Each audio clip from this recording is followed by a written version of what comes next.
सभी स्टूडेंट्स और हमारे सब्सक्राइबर्स को हमारा नमस्कार। आप देख रहे हैं सेंट्रल मिशन यूट्यूब चैनल। आज हम बात करने वाले हैं क्लास 9th एक्सरसाइज 4.2 की। तो चलिए जल्दी से शुरू करते हैं आज का ये नया टॉपिक, क्योंकि अब वक्त है मैथ्स पढ़ने का।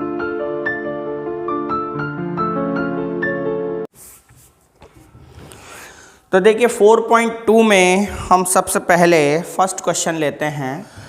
फर्स्ट क्वेश्चन है, निम्नलिखित विकल्पों में से कौन सा विकल्प सत्य है और क्यों। किसके बात कर रहे हैं, किस क्वेश्चन की, कि y is equals to y बराबर 3x प्लस 5 का अद्वितीय हल है, दो हल हैं या अपरिमित रूप से अनेक हल हैं। अगर हम इंग्लिश में बात करें तो which one of the following option is true and y. y is equals to 3x plus y के जो सॉल्यूशन है वो क्या है, यूनिक सॉल्यूशन है, ओनली 2 सॉल्यूशंस हैं, या फिर इन्फिनिटली मैनी सॉल्यूशंस हैं।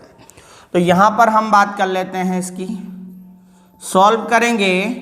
तो देखिए इक्वेशन आपकी क्या है, y बराबर 3x plus 5, y is equals to 3x plus 5। यहाँ पर आपको ये ध्यान रखना होगा कि हम x या y में से कोई एक वैल्यू रखते हैं तब हमें दूसरी वैल्यू आती है।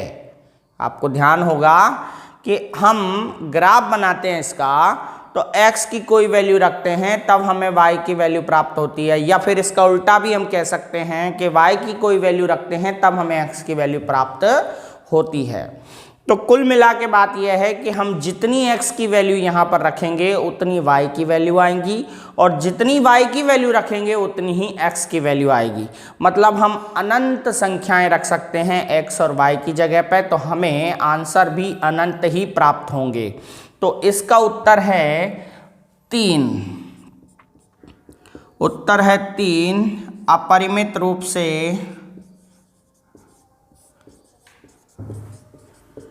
अनेक हल होंगे, अनेक हल होंगे।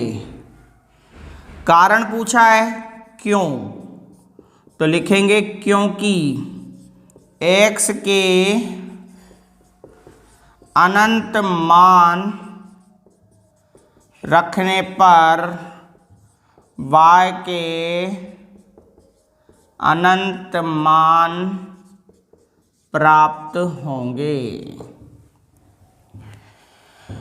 अपरिमित रूप से अनेक हल होंगे मतलब इन्फिनिटली मैनी सॉल्यूशन होंगे। क्यों? क्योंकि x के अनंत मान रखेंगे, x के जितने मान रखेंगे y के भी उतने ही मान प्राप्त होंगे। इसी तरह इसका विलोम भी सत्य है, विलोम भी सत्य होगा। विलोम से मतलब है कि y के जितने मान रखेंगे x के भी उतने ही मान प्राप्त होंगे, यानी अनंत मान प्राप्त होंगे। ये इसका आंसर है। बहुत ही इजी था। चलते हैं सेकंड क्वेश्चन की तरफ। देखिए नेक्स्ट क्वेश्चन, सेकंड क्वेश्चन है हमारा, निम्नलिखित समीकरणों में से प्रत्येक के 4 हल लिखिए। Write 4 solution for each of the following equation. जो 3 इक्वेशन आपको दे रखी है, question number first, question number second and question number third, इन तीनों में आपको 4 हल निकालने हैं। देखिए हम जानते हैं कि जो भी इक्वेशन है, जो भी समीकरण है, उसके अनंत हल होंगे, क्योंकि x के अनंत मान रखने पर y के अनंत मान प्राप्त होंगे। लेकिन हमने अभी पहले क्वेश्चन में पढ़ा है, यही बात है। लेकिन यहाँ पर वो क्वेश्चन में बोल रहा है कि केवल 4 सॉल्यूशन प्रोवाइड करिए, यानी 4 ही सॉल्यूशन दीजिए, 4 ही हल निकालिए। तो बहुत आसान है, जब अनंत हल आ सकते हैं तो 4 हल तो हम निकाल ही सकते हैं। आपको क्या करना है, सबसे पहली बात, किसी भी समीकरण के हल निकालने के लिए आपको x या y में से कोई एक संख्या बराबर के इधर ले जानी पड़ेगी, यानी कि राइट हैंड साइड की तरफ आपको पक्षांतर करना पड़ेगा। और जो एक वेरिएबल है, यानी एक चर है x या y का, जिसको आप उधर ले जा रहे हैं तो शेष को इधर रखिए, यानी आप y को उधर ले जा रहे हैं तो x को इधर रखिए, और आप x को इधर ले जा रहे हैं तो y को इधर रखिए। बस एक नॉन वेरिएबल और एक चर वाली कोई संख्या इधर जाएगी। तो देखते हैं हम पहला क्वेश्चन करने की कोशिश करते हैं। क्वेश्चन नंबर फर्स्ट है 2x + y = 7। यहाँ पर आपको क्या करना है, x या y में से कोई एक संख्या उधर ले जानी है।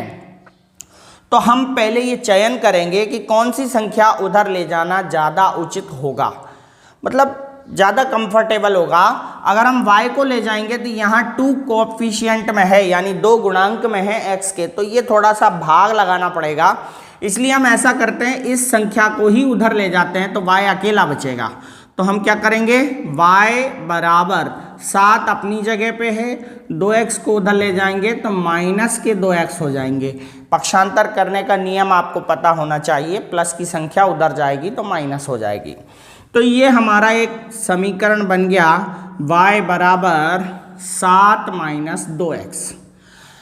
अब हम यहाँ पर x की जगह पर अपने द्वारा सोची गई कोई संख्या रखेंगे और ऐसा 4 बार करेंगे, क्योंकि हमें सवाल में 4 हल निकालने हैं। तो चलिए करते हैं।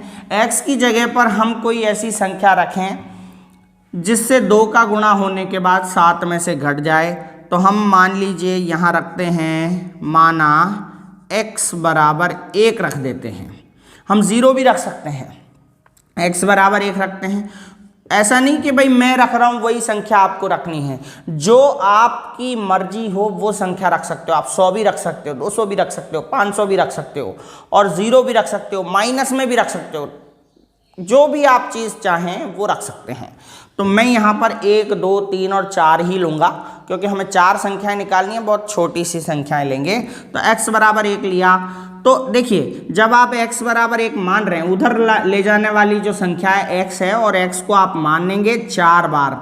तो आप x बराबर 1 मान रहे हैं, तो ये जो समीकरण है ऐसी ही बिल्कुल सेम टू सेम यहाँ पर जमानी है आपको तो के बाद, यानी लेट x = 1, देन के बाद आपको ये सारी वैसी की वैसी जमानी है। y, देखिए y लगा दिया बराबर, फिर लिख दिया 7, फिर लिख दिया माइनस, फिर लिख दिया 2 और इनटू जो संख्या हमने मानी है वो लिख देते हैं। ये डायरेक्ट आप कर सकते हैं, ये वहाँ यहाँ पर हमने 1 माना है तो 1 से 2 का मल्टीप्लाई करके लिख दीजिए 2, और ये बच गया आपका 5। 7 में से 2 गए 5। तो इस तरह से हमारा पहला मान आ गया। इसी तरह से हमें 4 मान निकालने हैं, यानी 3 और मान निकालने हैं। चलिए करते हैं। अब हम x की जगह पर यहाँ पर 2 रखेंगे। अगर आपको ये समझ में ना आए कि हम क्या रखें, तो आपको बहुत अच्छा सा मैं एक एग्जाम्पल बता देता हूँ। आप बटे में 1 रख दीजिए। नीचे अगर यहाँ पर कोई संख्या होती तो वो यहाँ आ जाती, गुणा की संख्या भाग में आ जाती, लेकिन अभी यहाँ पर 1 मानते हैं तो 1 नीचे आ गया। आपको क्या करना है कि नेक्स्ट नंबर पता करने के लिए कि नेक्स्ट संख्या हम क्या रखें, आपको नीचे वाली संख्या इस नंबर में पहली संख्या में जोड़नी है। तो 1 और 1 हो गए 2, यानी अब हमें दूसरा नंबर रखना है 2। तो अब पूरा का पूरा सेंटेंस वैसा का वैसा उतारें, y बराबर 7 का 7 माइनस का माइनस, और हम x की जगह 2 रख रहे हैं तो 2 का 2 से गुणा करके लिखिए 4, बराबर हो गए आपके 3। समझ में आ रहा है आपको? आगे देखते हैं। अब हम क्या रखें, तो हमें ये नीचे वाली संख्या वापस x में जोड़नी है, 2 और 1 3, तो यानी अब हम 3 रख सकते हैं, 3 रख सकते हैं। तो y = 7 माइनस, अब हमने x की जगह 3 रखा है तो 3 दूनी 6, ये 6 हो गए, 7 में से 6 गए तो ये बचा आपका 1। इसी तरह से अब हम अगली संख्या क्या रखें, इसका पता करने के लिए वापस ये नीचे वाली संख्या इसमें जोड़ना है, 3 और 1 4, तो y बराबर होगा यहाँ पे 7 माइनस 4 दूनी 8, 4 2 8, 8 हो गया। अब हमें ये माइनस करना है, तो बड़ी संख्या आपकी बार माइनस की आ रही है तो माइनस लगाएंगे, और 8 में से 7 घटाएंगे तो बचेगा 1। 8 - 7 = 1। तो ये हो गया -1। हमारी 4 संख्याएं आ चुकी हैं, 4 मान आ चुके हैं, बस इन्हीं के बारे में उसने पूछा था। तो हम आंसर ऐसे लिख देंगे, एक टेबल बना देंगे यहाँ पे। देखिए टेबल बनाएंगे, टेबल में 5 कॉलम बनाएंगे। ये इस तरह से एक बीच में से लाइन खींच देंगे। तो पहले कॉलम में आप x लिखेंगे, दूसरे में y लिखेंगे, पहले डब्बे में x लिखेंगे, दूसरे में y लिखेंगे। बाकी की 4 वैल्यू जो x की हमने मानी है वो यहाँ से ले लेंगे, 1 2 3 4, तो हम लिखेंगे 1 2 3 4, और जो हमने y की वैल्यू फाइंड करी है, प्राप्त करी है, वो हम यहाँ पे लिख देंगे 5 3 1 -1, 5 3 -1, ये हमारा हो गया इस क्वेश्चन का आंसर। तो इस तरह से आप बाकी के 2 क्वेश्चंस भी कर सकते हैं। चलिए हम दूसरा क्वेश्चन भी कर लेते हैं, आप इसको नोट कर सकते हैं। अब हम इस सेकंड समीकरण को ले लेते हैं, दूसरी इक्वेशन को ले लेते हैं जिसके हमें 4 मान निकालने हैं, क्योंकि क्वेश्चन में बोला गया है प्रत्येक के 4 हल ज्ञात कीजिए। तो करते हैं, तो वही काम हमें फिर से करना है। मैंने क्या कहा था आपसे, x या y में से कोई संख्या बराबर के उधर ले जानी है। तो देखिए यहाँ पे y को ले जाना थोड़ा सा कठिन रहेगा, क्योंकि y के साथ कुछ भी नहीं है। जिसके साथ कुछ हो उसे उधर ले जाइए, या फिर ये माइनस में थोड़ी कठिन संख्या हो उसको उधर ले जाइए, ताकि आसान हो जाए काम। तो हमें पाई x को ले जाना पड़ेगा। देखिए पिछले क्वेश्चन में 2x था, अब की बार पाई x है, तो इधर ऐसी कोई बात ही नहीं है, पाई x ले जाइए। तो यहाँ पे हम क्या करेंगे, y बराबर 9, पाई x उधर जाएगा तो माइनस के पाई x हो जाएंगे। हम y के यहाँ पे जो है 1 मानते हैं, तो यहाँ पे नीचे हम क्या लिख लेंगे, 1। और अब हम इसमें x की वैल्यू पुट करेंगे, x के सोचे समझे 4 मान हम रखेंगे और y के मान प्राप्त करेंगे। बहुत आसान है। देखिए माना x बराबर, आप यहाँ पे फिर से 1 मान लीजिए, तो y बराबर क्या होगा, 9 माइनस, देखिए 1 का गुणा पाई से करेंगे तो ये हो जाएगा आपका पाई। ठीक है, तो यही हमारा आंसर आ गया, y की वैल्यू 9 - पाई हो गई। इसके बाद हम दूसरी वैल्यू पता करने के लिए, अब दूसरा क्या रखें, उसके लिए मैंने क्या बताया था आपको कि आप इस संख्या में ये नीचे वाली संख्या जोड़ दो, आपको ऑटोमेटिक पता चल जाएगा कि दूसरी संख्या क्या होगी। तो 1 + 1 बराबर हो गया 2, यानी अगली संख्या में 2 रखनी है। तो ये पूरा का पूरा सेंटेंस वापस वैसा का वैसा लिखते हैं, y बराबर 9, अब की बार 2 का गुणा पाई से करेंगे तो ये हो जाएगा -2 पाई, 2 पाई हो जाएगा। अगली संख्या ज्ञात करते हैं, तो x का कौन सा मान रखें, तो अब ये वाला हम इसमें जोड़ेंगे, तो 2 और 1 हो गया 3। वैसे आप कुछ भी रख सकते हो, ये कोई वो नहीं है, लेकिन ये मैंने एक ट्रिक बता दी आपको कि आपको कन्फ्यूज़न ना हो कि अगला मान क्या रखना है, तो आप रख सकते हैं। ठीक है, ये प्रॉब्लम तब आती है जब डिवाइड करना हो, अभी मल्टीप्लाई में कोई दिक्कत नहीं है।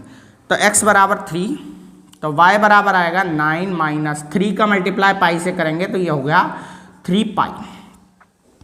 इसी तरह से x की वैल्यू अब हम रखेंगे 3 + 1 = 4, तो y की वैल्यू आएगी 9 - 4 पाई 4। इसी तरह से हम वापस टेबल बना देंगे और इन 4 वैल्यूज़ को लिख देंगे। हमारे पास 4 ही वैल्यू हैं, 4 ही पूछी हैं, इसीलिए हम 4 ही बना रहे हैं। 5 पूछी होती तो 5 बना देते। तो x y, यहाँ पर हमने x की 1 2 3 और 4 लिया, 1 2 3 और 4, और y की value I 9 - pi, 9 - 2 pi, 9 - 3 pi and 9 - 4 पाई। तो ये हमारा हो गया सेकंड क्वेश्चन का आंसर। इसी तरह से हम थर्ड क्वेश्चन करें, तो थर्ड क्वेश्चन भी इधर कर लेते हैं हम। तो x बराबर 4y है। देखिए इस क्वेश्चन में x बराबर 4y है। अब इधर हमारे दोनों चर यानी दोनों वेरिएबल इधर नहीं है, एक इधर है और एक इधर है, तो पहले से ही उधर है। हम इन क्वेश्चन में क्या करते थे, एक वेरिएबल को, एक चर को उधर ले जाते थे, या तो x को या फिर y को। और यहाँ पर तो ये बनी बनाई समीकरण है, यानी इसमें x की वैल्यू और y की वैल्यू दोनों अलग अलग हैं।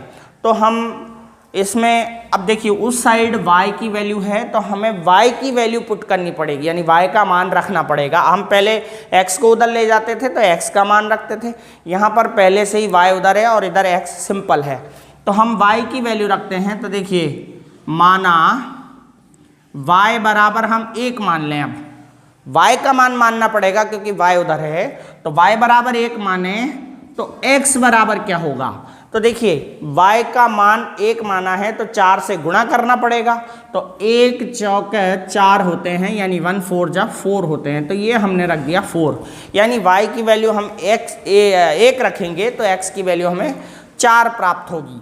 इसी तरह से हम अगली वैल्यू क्या रखेंगे, तो बटा 1 लगा लीजिए, 1 जोड़ दीजिए, तो x बराबर, अब यहाँ 2 रखिए तो 2 का गुणा 4 से होगा 8, 4 दूनी 8, 4 2 जा 8, ये हो गया।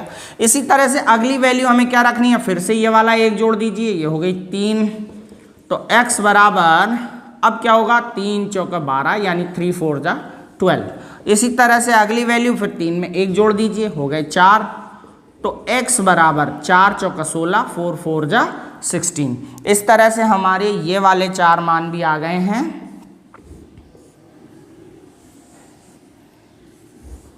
x y। अब की बार यहाँ थोड़ा सा ध्यान देना पड़ेगा आपको, ये जो वैल्यूज रखी हैं हमने x की नहीं y की रखी हैं, तो y की वैल्यू हम y के कॉलम में लिखेंगे 1 2 3 4, 1 2 3 4, 4 8 12 16, ये तो है x की वैल्यू, तो x की वैल्यू यहाँ लिखेंगे 4 8 12 एंड 16। तो ये हो गया हमारा क्वेश्चन नंबर 2 कंप्लीट। उम्मीद है कि आपको बिल्कुल अच्छे तरीके से समझ में आ गया होगा। अगर समझ में आया है तो वीडियो को लाइक ज़रूर कीजिए और हमारे चैनल को अगर आप नए हैं तो सब्सक्राइब कीजिए और आपके दोस्तों तक शेयर कीजिए। नेक्स्ट क्वेश्चन लेते हैं, क्वेश्चन नंबर 3। क्वेश्चन नंबर 3, बताइए कि निम्नलिखित हलों में कौन कौन समीकरण, एक समीकरण दी हुई है, देखिए आप, ये इक्वेशन है एक, x - 2y = 4। बताइए कि निम्नलिखित हलों में कौन कौन समीकरण x - 2y बराबर 4 के हल हैं और कौन कौन नहीं। 5 ऑप्शन आपको दिए हैं, 1 2 3 एंड 4 5। ये 5 ऑप्शन दिए हैं, check which of the following are solutions of the equation x - 2y = 4 और विच आर नॉट। तो 5 ऑप्शन हैं, 1 2 3 4 और 5। इन पांचों में से हमें बताना है कि कौन कौन इस समीकरण के हल हैं और कौन कौन नहीं। हल से मतलब है कि ये 0 और 2 या 2 0 या 4 0 ये सब इसमें फिट आते हैं या नहीं। कैसे करेंगे, देखिए आप हल करेंगे तो पहले लिखेंगे दी गई समीकरण, गिवन इक्वेशन क्या है, x - 2y = 4, 0 2, मतलब पहली जो वैल्यू है इसका हल है, तो फिर क्या करेंगे, x बराबर 0, ये पहली जो संख्या होती है वो x होती है और दूसरी जो होती है वो y होती है। कोऑर्डिनेट ज्योमेट्री के बारे में मैंने आपको पहले भी बताया है, ये कोऑर्डिनेट्स होते हैं और हम इनको देखें तो 0 x की वैल्यू हो गई, y की वैल्यू हो गई 2, रखने पर यानी ये वैल्यू इसमें पुट करेंगे। तो देखिए x की जगह पे हमें रखना है 0, तो ये रख दिया 0, और -2 इंटू y की जगह पे रखना है 2 और बराबर में है 4। इसको और हल करते हैं तो 0 तो हट जाएगा, ये हो जाएंगे -4 और ये हो जाएंगे +4। अगर ये दोनों बराबर आते तो ये जो वैल्यूज़ हैं वो इस समीकरण का हल होते। ये बराबर नहीं आए हैं तो इसका मतलब ये हुआ कि ये इस समीकरण के हल नहीं हैं। तो क्या लिखेंगे यहाँ पर, अतः 0 2 समीकरण के हल नहीं हैं, क्योंकि 4 is not equal to 4, -4, -4 is not equal to +4, क्योंकि -4 इज नॉट इक्वल टू 4, बराबर नहीं है। अगर ये बराबर होते तो ये समीकरण के हल होते। चलिए सेकंड करते हैं इसका। सेकंड क्वेश्चन है 2 0 किस में रखेंगे, दी गई समीकरण में रखने पर x बराबर 2 और y बराबर 0 रख के देखते हैं, है ना, रखने पर। तो इसको हम रख के देख लेते हैं। समीकरण क्या है आपकी, x - 2y = 4। x की जगह पे हम 2 रखते हैं, माइनस y की जगह पे 0 रखेंगे तो 0 का 2 से मल्टीप्लाई हो जाएगा 0 और ये हो गए 4। अब देखिए आप 2 - 0 = 2 होते हैं, यानी 2 में से 0 गए तो 2 बचेंगे और इधर 4, ये भी बराबर नहीं आ रहे हैं, 2 बराबर नहीं 4, तो हम क्या कहेंगे, यही बात वापस लिखेंगे। अतः 2 जीरो समीकरण के हल नहीं हैं, यही बात हमें लिखना है, is not the solution of equation.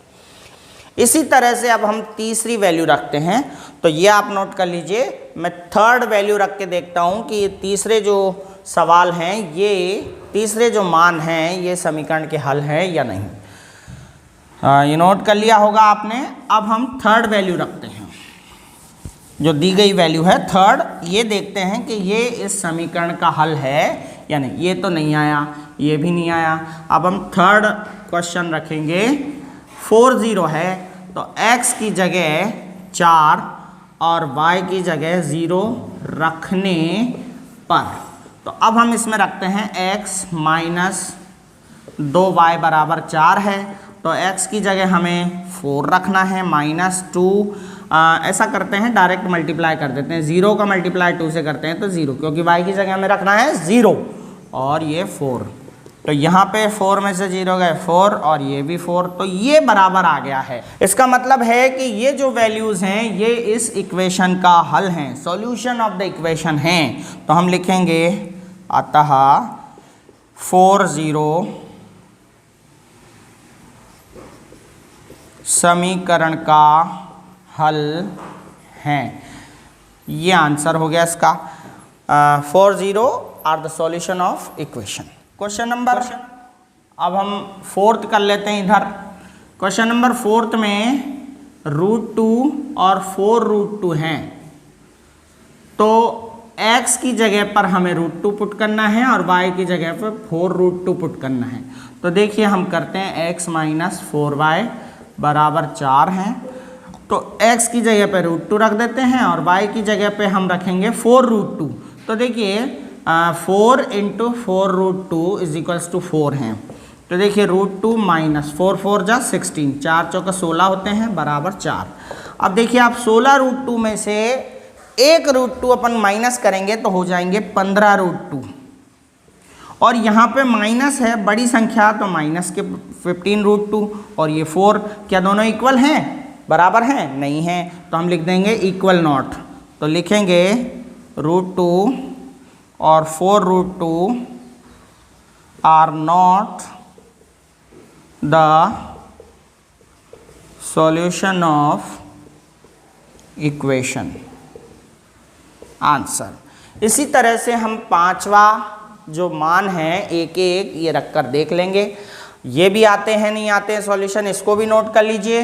अब पांचवें क्वेश्चन की तरफ चलते हैं, तो पांचवी जो वैल्यू है आपकी दे रखी है 1 1, तो 1 1 हमको पुट करना है x और y की जगह पे, तो ये भी देख लेते हैं, x की जगह 1 और y की जगह 1, तो x की जगह पर हम 1 रखेंगे तो ये 1, और यहाँ y की जगह 1 रखेंगे, इसका मतलब 2 से मल्टीप्लाई होगा, 1 2 2, तो ये हो गए 2। अब देखिए आप ये 2 में से 1 माइनस हुए तो -1 बचेंगे और ये होगा 4, क्या दोनों इक्वल हैं, नहीं हैं, तो नॉट इक्वल का साइन लगा के लिख देंगे समीकरण का हल नहीं है, not the solution of equation. 1 1 जो है वो समीकरण का हल नहीं है। इस तरह से हम क्वेश्चन नंबर 3 कंप्लीट कर चुके हैं। उम्मीद है कि ये क्वेश्चन भी आपको समझ में आ गया होगा, और याद है ना आपको चैनल को सब्सक्राइब करना है और वीडियो को लाइक और शेयर भी करना है। चलते हैं क्वेश्चन नंबर 4 की ओर। इस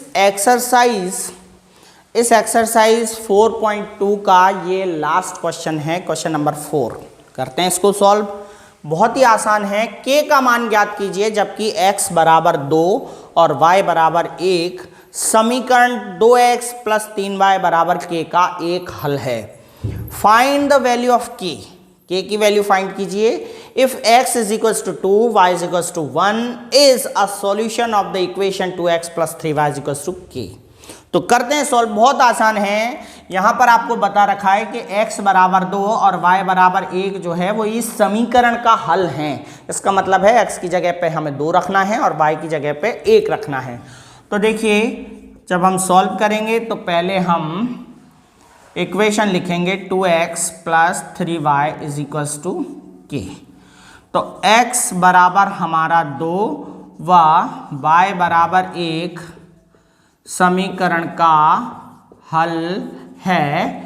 इसलिए हमें क्या करना है, 2x, x की जगह पे 2 रखना है, तो 2 और x और 2 के बीच में गुणा का निशान लगा दीजिए और 2 रख दीजिए, प्लस 3 की जगह 3 लिखिए, गुणा का निशान लगाइए और y की जगह 1 लिखिए, बराबर में क्या है k।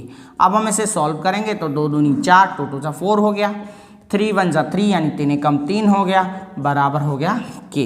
अगर हम इन्हें जोड़ें क्योंकि दोनों समान चिन्ह हैं तो ऐड होगा, तो ये हो गया आपका 7, ये k, यानी k की वैल्यू आपके आ गई है 7। बहुत ही आसान था, यही हमारा आंसर है। तो मुझे उम्मीद है कि ये भी एक्सरसाइज आपको 4.2 बहुत अच्छे से समझ में आ गई होगी। हमारे चैनल को इसी तरह से प्यार, प्रेम और आपका कंट्रीब्यूशन दीजिएगा। बहुत बहुत धन्यवाद यहाँ तक वीडियो देखने के लिए। बहुत जल्द हाजिर होते हैं नेक्स्ट वीडियो के साथ। तब तक के लिए रिवीजन करते रहिए, पढ़ते रहिए।